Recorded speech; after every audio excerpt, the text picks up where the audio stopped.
Welcome back for a little while. So, yeah, good to have you. And Marjorie, so good to see you this morning as well. Uh, there's so many Sunday school stories. As you know, we've been going through a series right now looking at some of those. But as we think about throughout all of Scripture, Old Testament, New Testament, there's so many. And so it seems a little strange to be wrapping up this series this morning. Because we could really go the rest of the year.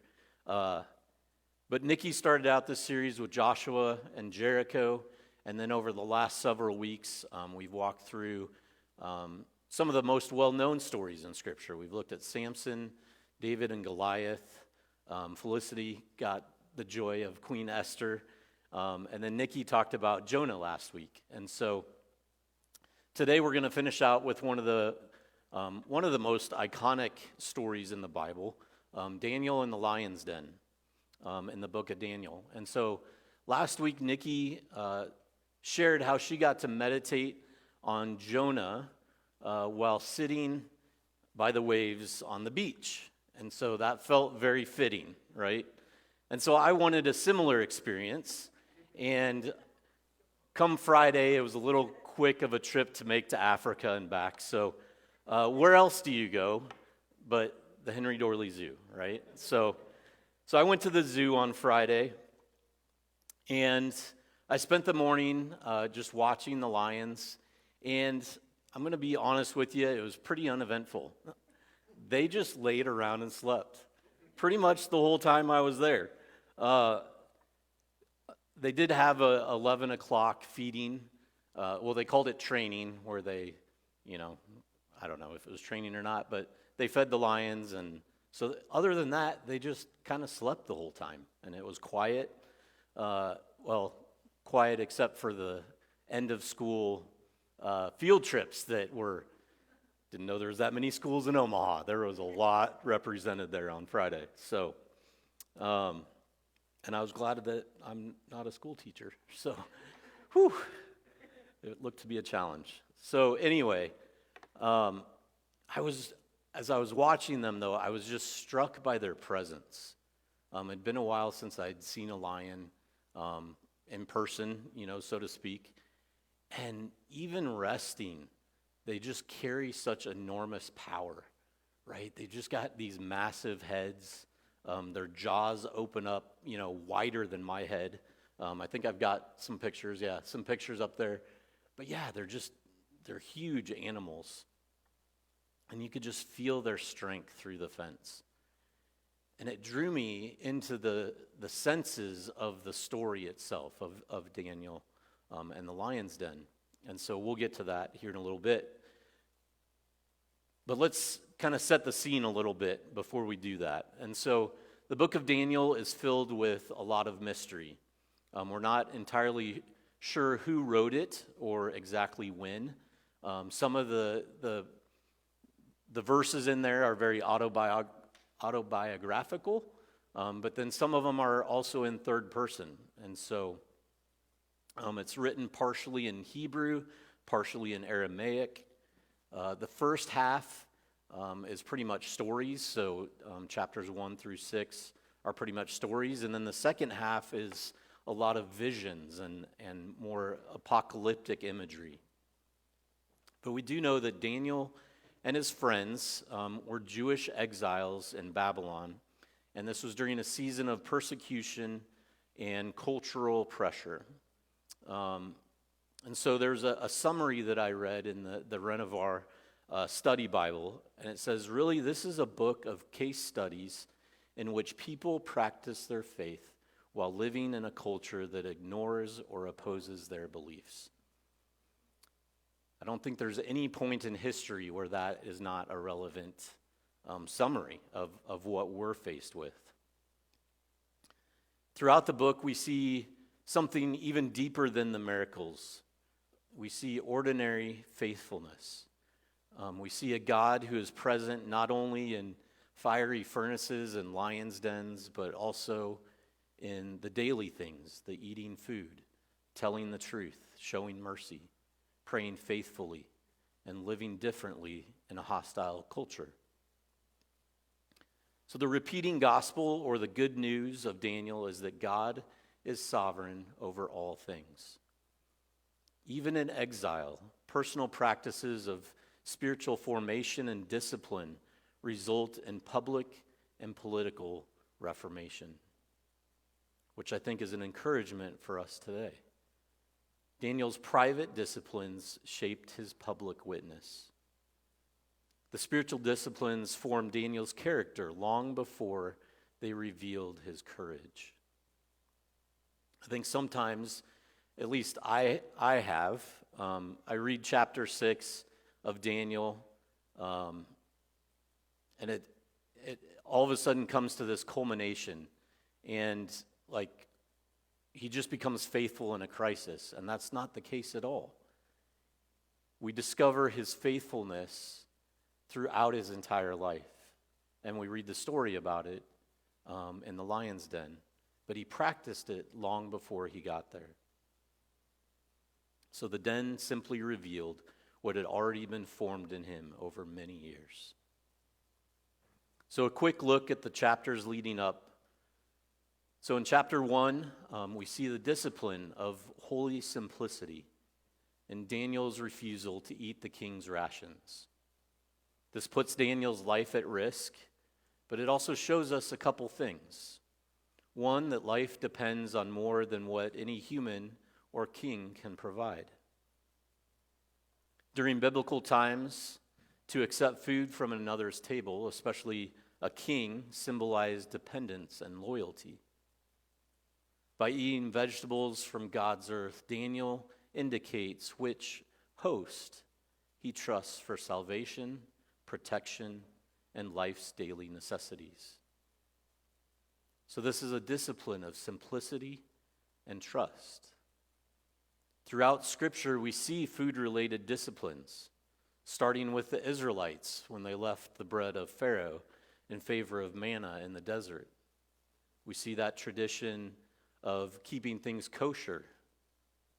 We see fasting in various religions, as well as the Eucharist, that affirms our reliance on God for the essential gifts of life, a reminder of where life truly comes from. In chapter 2, we see the importance of telling the truth as a spiritual discipline. Even amidst the king not doing that, Daniel is able to tell the truth by revealing the meaning of the king's dream.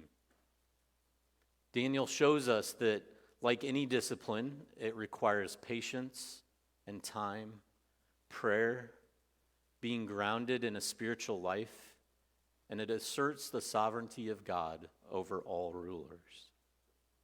Daniel doesn't manipulate the truth to gain favor like others are in the habit of doing.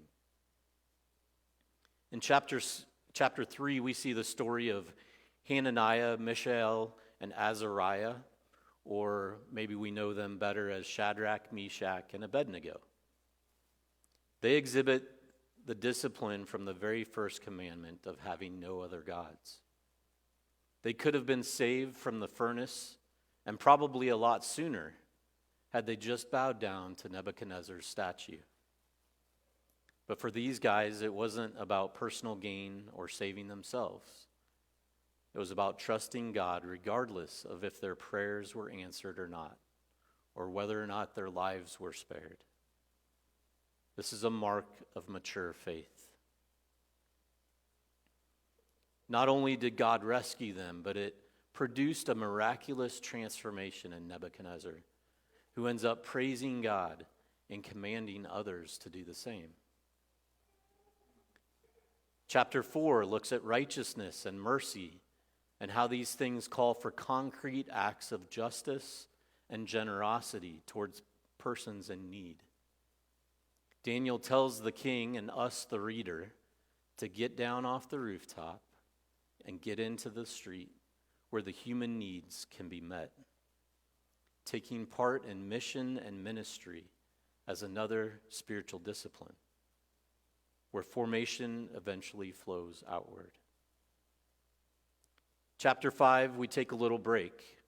If there's any spiritual discipline shown in here, it's really only visible in contrast to the utter lack of discipline that is displayed in this chapter by the son of Nebuchadnezzar. And then we get to chapter 6, the story of Daniel in the lion's den. So unlike our childhood stories, the crisis is not with the lion's den. It's with jealousy, deceitful coworkers, and political corruption. So instead of lions, it is lying to try and cause his destruction.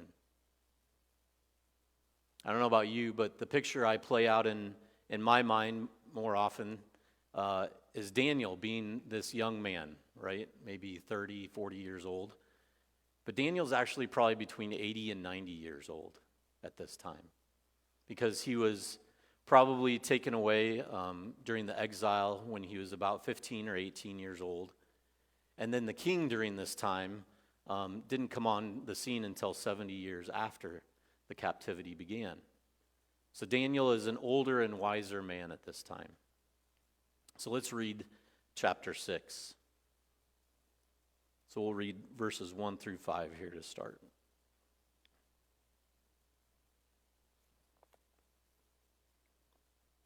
So it pleased Darius to appoint 120 satraps to rule throughout the kingdom, with 3 administrators over them, one of whom was Daniel. The satraps were made accountable to them so that the king might not suffer loss. Now Daniel so distinguished himself among the administrators and the satraps by his exceptional qualities that the king planned to set him over the whole kingdom. At this, the administrators and the satraps tried to find grounds for charges against Daniel in his conduct of government affairs, but they were unable to do so. They could find no corruption in him because he was trustworthy and neither corrupt nor negligent. Finally, these men said, "We will never find any basis for charges against this man Daniel, unless it has something to do with the law of his God." So Daniel distinguishes himself among the officials. But notice, integrity creates enemies. They could find no corruption in him, and still they target him. Being blameless does not guarantee safety. We see this ultimately in Jesus Christ himself. Faithfulness can attract opposition because integrity exposes what is false. So verses 6 through 15. So the administrators and the satraps went as a group to the king and said, "O King Darius, live forever. The royal administrators, prefects, satraps, advisors, and governors have all agreed that the king should issue an edict and enforce the decree that anyone who prays to any god or man during the next 30 days, except to you, O king, shall be thrown into the lion's den. Now, O king, issue the decree and put it in writing so that it cannot be altered in accordance with the laws of the Medes and Persians, which cannot be repealed." So King Darius put the decree in writing. Now when Daniel learned that the decree had been published, he went home to his upstairs room where the windows opened toward Jerusalem. 3 times a day he got down on his knees and prayed, giving thanks to his God, just as he had done before. Then these men went as a group and found Daniel praying and asking God for help. So they went to the king and spoke to him about his royal decree. "Did you not publish a decree that during the next 30 days anyone who prays to any god or man except you, O king, would be thrown into the lion's den?" The king answered, "The decree stands in accordance with the laws of the Medes and the Persians, which cannot be repealed." Then they said to the king, "Daniel, who is one of the exiles from Judah, pays no attention to you, O king, or to the decree that you put in writing. He still prays 3 times a day."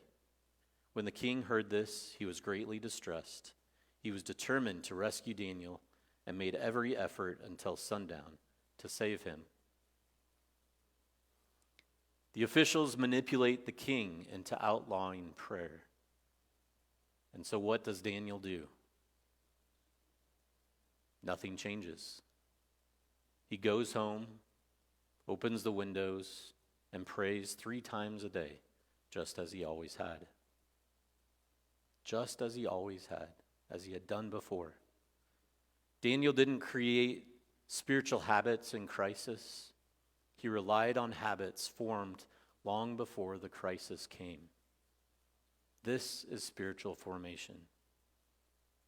Sometimes we want courage without discipline, or peace without prayer, or strength without formation. But Daniel teaches us that daily practices shape lifelong faithfulness. One of the questions I had was, I wonder what would happen if we intentionally structured our days around prayer. Not only spontaneous prayer throughout the day, but intentional rhythms, morning, noon, and evening. What would that begin to shape in us? I wonder too if this is one of the prophets that Jesus refers to in Matthew 5 when he says, "Blessed are you when people insult you, persecute you, and falsely say all kinds of evil against you because of me. Rejoice and be glad, because great is your reward in heaven. For in the same way they persecuted the prophets who were before you." Daniel.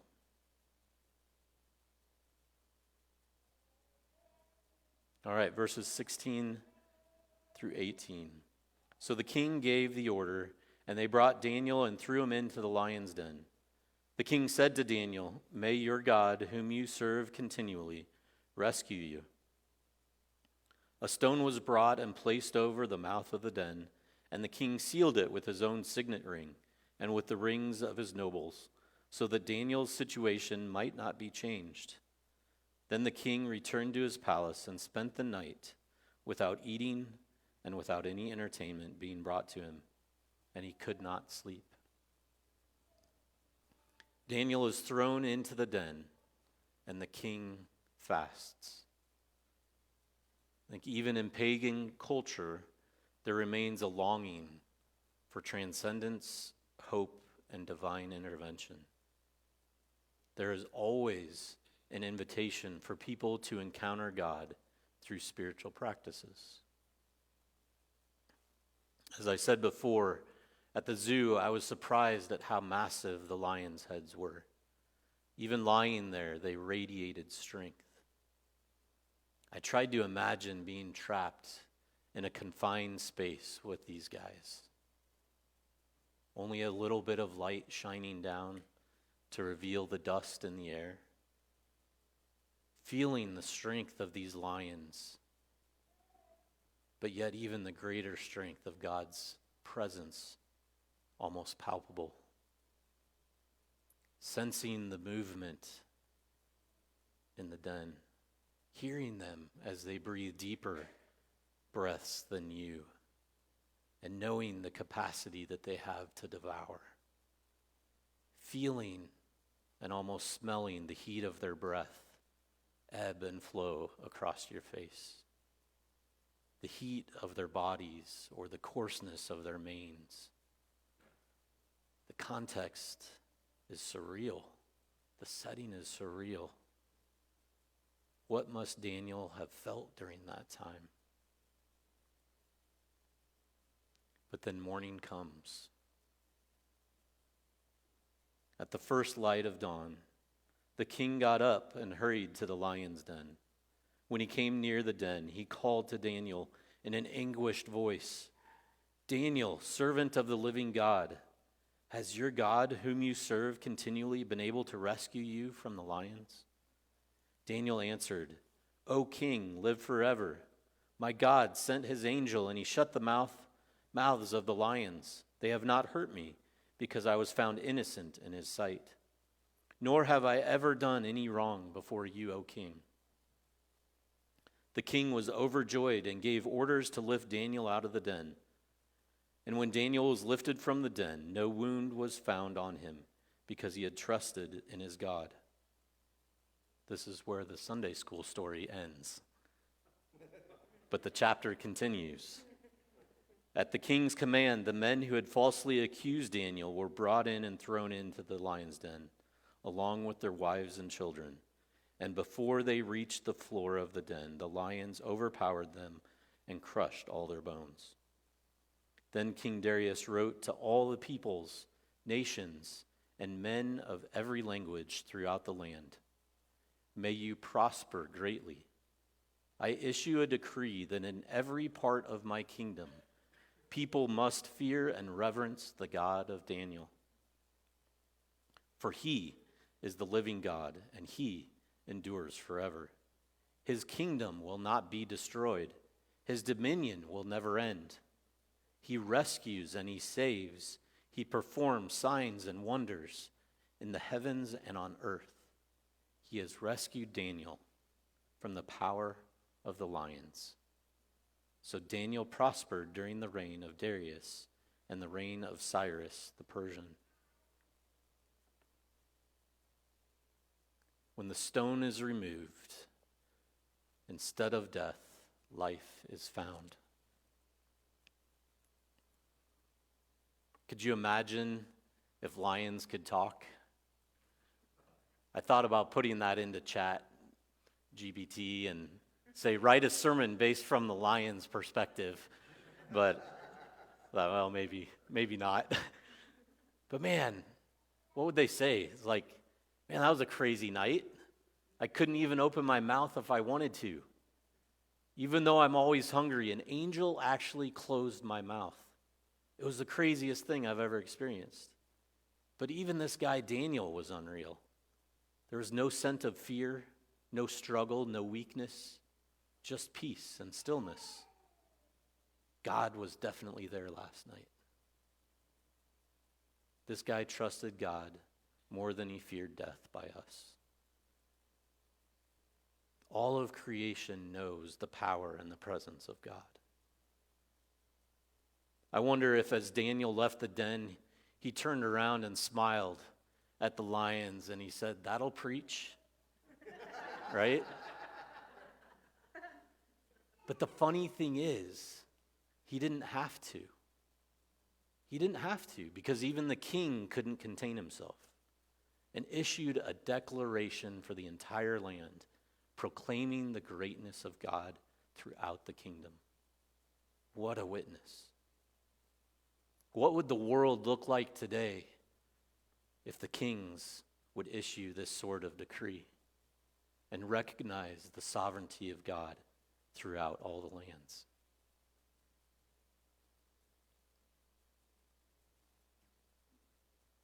Daniel modeled a life of consistent discipline, and he experienced incredible freedom as a result.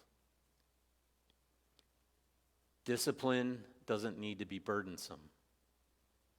In fact, Daniel proves that it can be life-giving as we create space to encounter God. Has anyone heard of Dietrich Bonhoeffer? As I read this story, I think about him. A German pastor imprisoned under Hitler, a man faithful in exile within his own nation, a disciplined follower of Jesus even until death. His life reminds us that faithfulness is formed long before the moment of testing arrives. Spiritual formation is learning to live the with God life. Not merely for God or under God, but with God. The spiritual disciplines that Daniel exhibits draws Daniel into a recognition of God's presence with him at all times. While we looked at a few of these, there's many others. Celebration, confession, fasting, guidance, meditation, sacrifice, service, simplicity, study, submission, worship, solitude, silence, secrecy, prayer, fellowship. So many things that we can practice. Not to make God love us more, but to help us become more attentive to him in everyday life, to draw us into a more intimate relationship with him, with our Father. Throughout this year, we've looked at how all of Scripture points to Jesus. And there's a foreshadowing even in this story. Innocent, yet condemned. A stone sealed in place. With dawn comes the discovery of life where death was expected. A public proclamation spreading throughout the nations, pointing us toward a resurrection hope and the fact that death does not get the final word. So what about us? What's a spiritual discipline that you would like to explore more of? Or what spiritual discipline might God be inviting you into? As I thought about this, I was drawn towards 3. I don't know. There's a rule of how many goals you should set, right? Isn't it? Is it 3 or less, or is it more like 1? I don't know. I came up with 3 that I would like to focus on. One was celebration, learning to delight not only in myself, but in God's goodness with joy and gratitude. Silence, quieting the noise around me so that I can hear the voice of God within and be increasingly attentive to him. And simplicity, living with single-hearted focus on God instead of constant distraction or accumulation. So how do we begin any of these spiritual disciplines? I think Daniel shows us. We start with prayer. We start small. We start consistently. Not to complete it through performance, but as relational and as an opportunity to draw closer to God through it. Another idea is to attach it to an existing rhythm. Does everybody brush their teeth in the morning? Okay, hopefully, yeah. I don't see any shaking heads, a lot of that. Okay, we're good. Maybe while you brush your teeth each morning, you spend time in prayer. Or during lunch, read a psalm. Or maybe, if you can, spend 10 minutes in silence as you climb into bed each night. And press through the resistance. So often it begins to shape us quietly before we see any change or growth outwardly. Continue to press in. The last thing is to consider doing it in community. Daniel had 3 other friends to practice with. We aren't meant to go it alone. And doing it with someone else is encouraging to both. And it makes it life-giving instead of legalistic.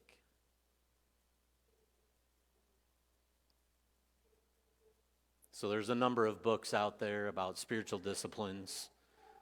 Dallas Willard has a book called The Spirit of the Disciplines, which goes deeper into how practices transform us. And then Richard Foster has a book called Celebration of Discipline, which is probably one of the most approachable introductions to the spiritual disciplines. So as we wrap up this morning, if worship team wants to come back up, got kind of 3 main points. Spiritual disciplines form us before trials reveal us. Standing firm in faith holds power to inspire others. And trials can lead to great testimony.